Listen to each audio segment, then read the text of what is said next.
ഈ ബട്ടർഫ്ലൈ വരയ്ക്കാൻ വേണ്ടിയിട്ട് എല്ലാവരും വിചാരിച്ചിരിക്കുന്നത് ഭയങ്കര പാടാണ്, നമ്മൾ വരച്ച് കഴിഞ്ഞാൽ ശരിയാവില്ല എന്നല്ലേ. അപ്പം ഇന്നൊരു പൂമ്പാറ്റനെ വരയ്ക്കാൻ പഠിച്ചാലോ?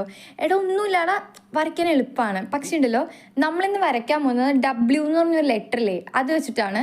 അപ്പം ഞാൻ എടുത്തേക്കുന്ന 2 ലൈനില്ലേ, അതിൻ്റെ ഡിസ്റ്റൻസ് എന്ന് പറയുന്നത് 4 സെൻറ്റിമീറ്റർ ആട്ടോ.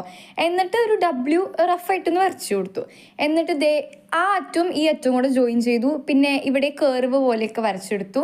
ഇനി നമുക്ക് എല്ലാം ആ അറ്റമൊക്കെ ഒന്ന് ലൈൻ പോലെയല്ലേ ഇരിക്കണേ, അതൊക്കെ ഒന്ന് ജസ്റ്റ് ഒന്ന് കേർവ് പോലെ ആക്കി കൊടുക്കുക.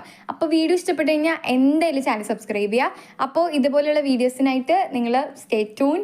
അപ്പോൾ ഇതുപോലെ നമ്മളിനി അതിൻ്റെ ആ സംഭവമില്ലേ, അതും കൂടെ വരച്ചു കൊടുക്കുക. അതിന് എന്താ പറയേണ്ടതെന്ന് എനിക്കറിയില്ല, അത് വരച്ചു കൊടുക്കുക. പിന്നെ നിങ്ങൾക്ക് എന്ത് ഇഷ്ടപ്പെട്ട് കഴിഞ്ഞാൽ എന്തായാലും നിങ്ങൾ കമൻറ്റിലൂടെ അറിയിക്കണം കേട്ടോ. എന്നിട്ട് നമ്മൾ ബ്ലാക്ക് സ്കെച്ചും കൊണ്ട് ഇതിങ്ങനെ വരച്ചു കൊടുക്കുക. പിന്നെ അതൊക്കെ ഇറേസ് ചെയ്ത് കളയുക, പെൻസിലിൻ്റെ പാടൊക്കെ ഇറേസ് ചെയ്ത് കളയുക. പിന്നെ പിന്നെ അതിൻ്റെ ഉള്ളിലേക്ക് ഇങ്ങനെ വെച്ചിട്ട് അതിൻ്റെ ഒരു ചിറക് മാതിരി ഇല്ലേ, ചിറകല്ല, അതിൻ്റെ ഉള്ളിൽ ഒരു ബ്ലാക്ക് കളർ സംഭവം ഇങ്ങനെ വരത്തില്ലേ, അത് നമ്മൾ വരച്ചു കൊടുക്കുക. എന്നിട്ട് ഓരോന്നും താഴെ ഇതൊക്കെ വരച്ചു കൊടുക്കുക. ഇനി നമ്മൾ ബ്ലാക്ക് സ്കെച്ചും കൊണ്ട് തന്നെ വരയ്ക്കുക. ഇനി ബ്ലാക്ക് സ്കെച്ചും കൊണ്ട് വരയ്ക്കുമ്പോൾ നിങ്ങൾക്കൊരു കടുപ്പം തോന്നണമെങ്കിൽ വേണമെങ്കിൽ ഇച്ചിരി ക്രയോൺസ് ഒക്കെ അടിച്ചു കൊടുത്തോട്ടോ. പിന്നെ ഒരു യെല്ലോ സ്കെച്ചും കൊണ്ട് ഞാൻ വരച്ചു കൊടുക്കുക കേട്ടോ അതിൻ്റെ ഉള്ളിൽ മൊത്തം. എന്നിട്ടൊരു ഓറഞ്ച് സ്കെച്ചും കൊണ്ട് ഒരു ഷെയ്ഡും കൂടി ഇട്ട് കഴിഞ്ഞാൽ വൈബ് സാധനം തന്നെ. എന്തായാലും എല്ലാവരും വരച്ചു നോക്കുക. അപ്പോൾ ഇനി ബട്ടർഫ്ലൈ വരയ്ക്കാൻ അറിയില്ല എന്ന് പറഞ്ഞിട്ട് നിങ്ങളാരും സങ്കടപ്പെടേണ്ട, നിങ്ങളുടെ ഫ്രണ്ട്സിനൊക്കെ ഷെയർ ചെയ്യുക. ഫ്രണ്ട്സിനെയും നിങ്ങൾ എന്തായാലും ഞെട്ടിക്കുക.